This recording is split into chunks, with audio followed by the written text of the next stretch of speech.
love, ayan for today's video. For tonight's video, kakain kami ng hapunan.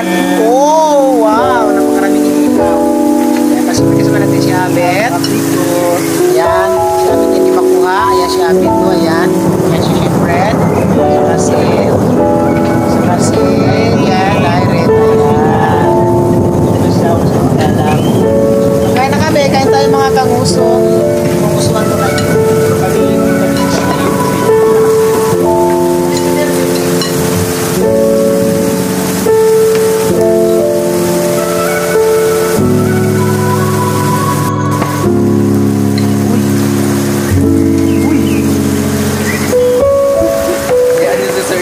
Hindi pa siya kakain. So, yung ka na ba yung camera niya? Hindi ba ako lang? Hindi na pinaka-camera. Richard? Tamo ka na? Bye. Sorry. Kapag ka na nagubod. So, ayan. Ay ba? Kain na lang ito.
Hindi pa ako matutulog kasi uubusin ko to.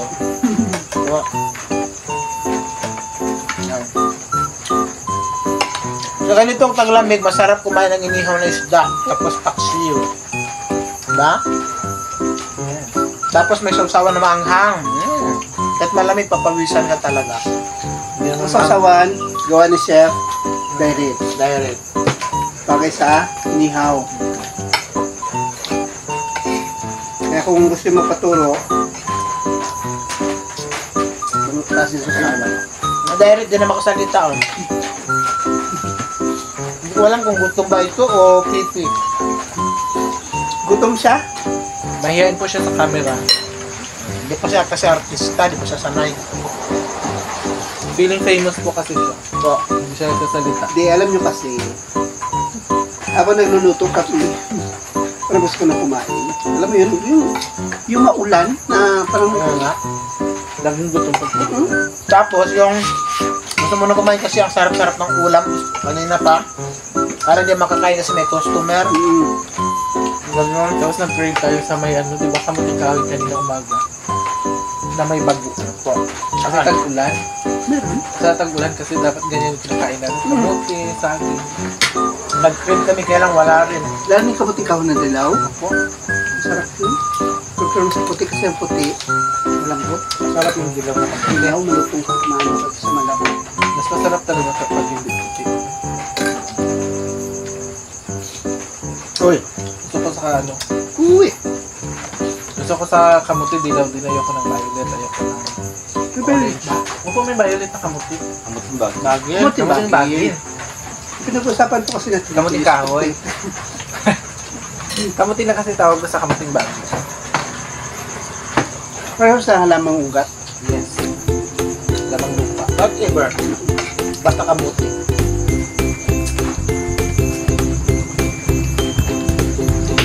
Kumain na ba kayo mga idol, mga kabisig ng usok?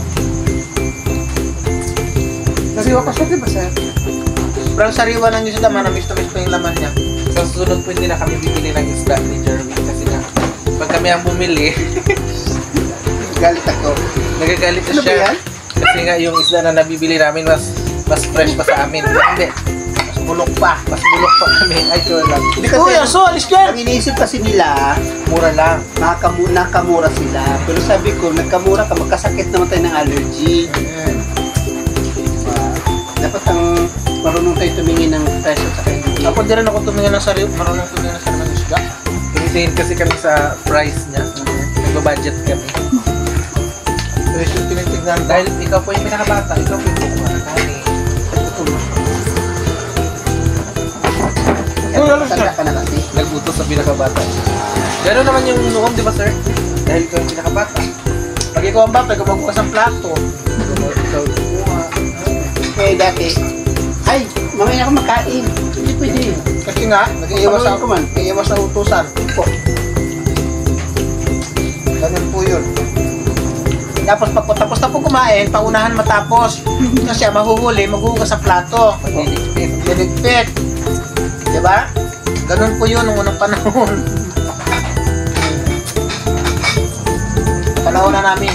Pero kung ako sa tanungin, kung sino una sa ngayon, mas okay yun noon. Kasi Noon.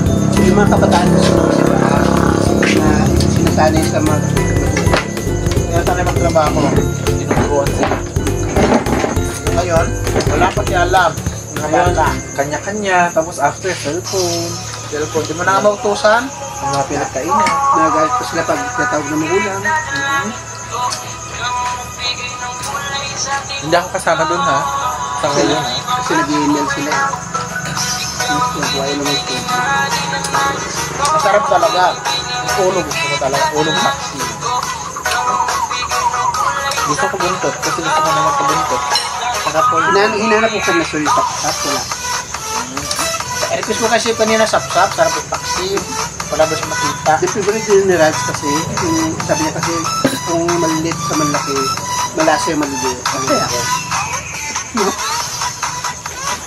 Kasi nga mali. Kunti lang yung laman nila. Kasi yung pinakain nila doon lahat ng nutrients sa laman nila kunti lang. hindi rin, no? Oo nga.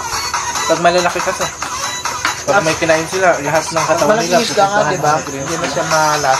May nutrients yung nalalaman sa isda. Hindi totoo. Pero kahit sa ano, kahit Aray. pag maliit, kahit yung buto niya, nangyayari niya eh. Isipin mo yung katas. Ano talaga. Nahiya na ako. Gumamit ako ng serving fork na. Kanina kinakamit ko na ito lang. Yung mga ulo, hindi kainin, alam na may mga laga. Ay, Sipsipin ko pa yung mata niyan. yun. Ulo. Sarap sipsipin yung mata ng isda. Ito kasi mga kanguso, galunggong po na malalaki ayun, no? Tingnan nyo naman, no? Lalaki, di ba? Galunggong po yan, isang piraso. Siguro 3 kilo, ay 1 kilo nito, 4 na piraso, o 3.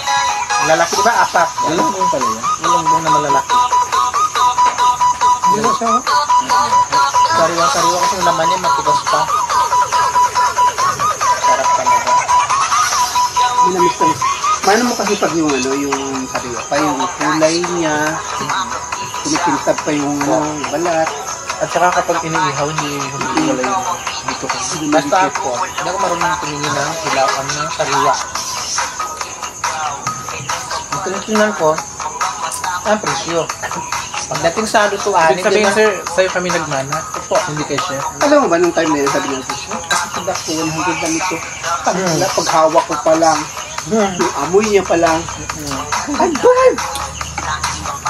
Saka nagmamadali ako ng time na. Pero nagbabudget talaga. Nagtitipid, tama din yun, nagtitipid. O diba? Hindi na makain yung laman ng isda. Sabi nila 21 pesos, mayaman ka na rin. Isa 100 nga na isda, mabili mo bulok pa. Opo. Yan. Neda. Kuling. Kuling yung retention, Neda. Sa 100 pesos, unang piraso yung 5. Tapos hiwalay-hiwalay na yung laman. So, bulok ko siya. Gusto ang malas-malasin ka pa, magka-allergy ka. Nahirapan ka ba niya, doktor ka pa ngayon. Tira pa ng doktor. Koreano Korea sa gata sa mga tao na sasabi na mayaman ka na pag may 21 pesos ka.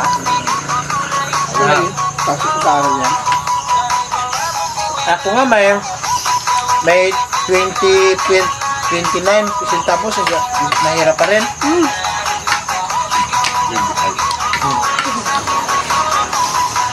Kain na lang tayo. Sarap ng ulam namin. Ayan, Nida, bahala ka sa buhay mo.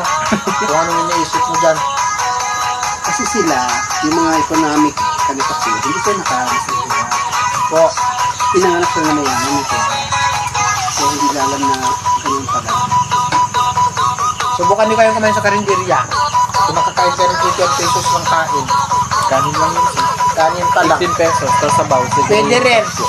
11. 10 pisong kanin, 10 pisong sabaw. Yun lang. Yeah, yan ito talaga. Maraming tao na subukan din nilang bumaba sa lilayan. Para makita talaga na kung ano ba talaga yung nangyayari sa iba ba. Kayo, puro kayo mga 5-star ang kinakainan nyo. Eh kami, Wala namang 21 pesos sa 5 star. Pero at least kami, kahit kami ng ganito, hindi kami nangungurap sa pera ng tao. yan. Tumpak. Exactly. What? Kaya, sorry lang. Ano lang yun, parang masalita kami. Just saying. Kung sa kumain, Kain na lang tayo. Baka wala tayo ng appetite. Ayan na. Sarap kumain na bang pintuhan. kung kasama natin, tahimik. Hindi pa kasi siya expose sa camera. Hindi, ganun lang po talaga pag full. Parang, sige magdaldal kayo, ako kain. Extra pa lang kasi siya sa mga pelikula, kumbaga. Kaya mahihayin siya. Nag-aintay lang siya ng direktor kung ano yung utos. Yan. Nakasalahat ko natin.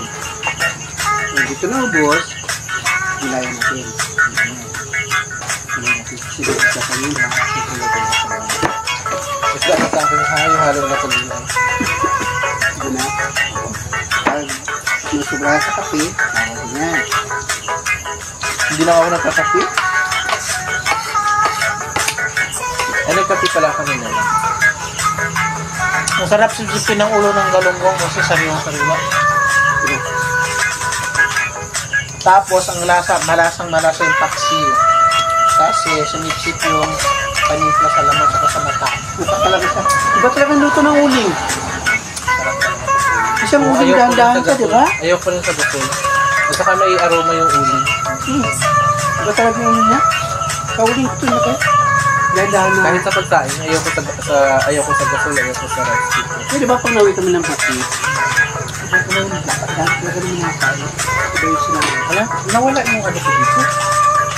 Sarap yung sinain ng uling. Pinakain sa aso. Wala, nawala na yung nilagay ko dito. Parang sa kapanayan ko. Ayun pa. Wala, Wala, makikita ko yung sa kanya. Dahil kumuha ulit ko. Na? Wow! Ikaw lang yun. Yan naman tayo. May kinakain ako dito. Wala. Wala, punta. Yung baka sa natin ito. Wala akong nagawal dyan. Masarap din yung prito bukas. Sabi niya nga sa sa'yo, masarap ang baho pag paksi. Kinain ko ba? Kinain ko. I-review ko na lang ang iyong ka.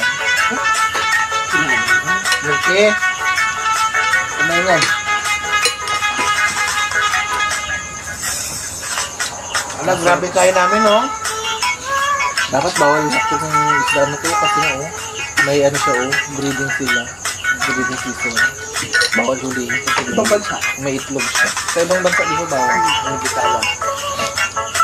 So paano nila malalaman kung may bigid siya? Ano? Pag nahuli na tape nila to, binibitawan nila. Hindi na bigid siya. Ganun kahirap yung mga sa Isbor, alis. Yung aming alagang aso, makulit eh. Nalalasahas yung namin pampabango. kasi nice gas. Pampabango ng paksi. Nalalasahas. Nakin yung kando ni mamaya. Lahat ng buto-buto. Yung isa ka rin.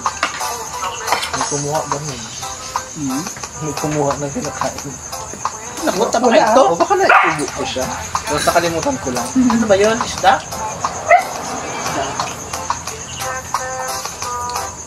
Nakitante mga sabi ko. Kwento ng kwento. So ayan, at dahil busog na po kami mga kanguso, mga idol, busog na po talaga kami. Abangan nyo na lang sa aking YouTube channel sa aking Facebook account.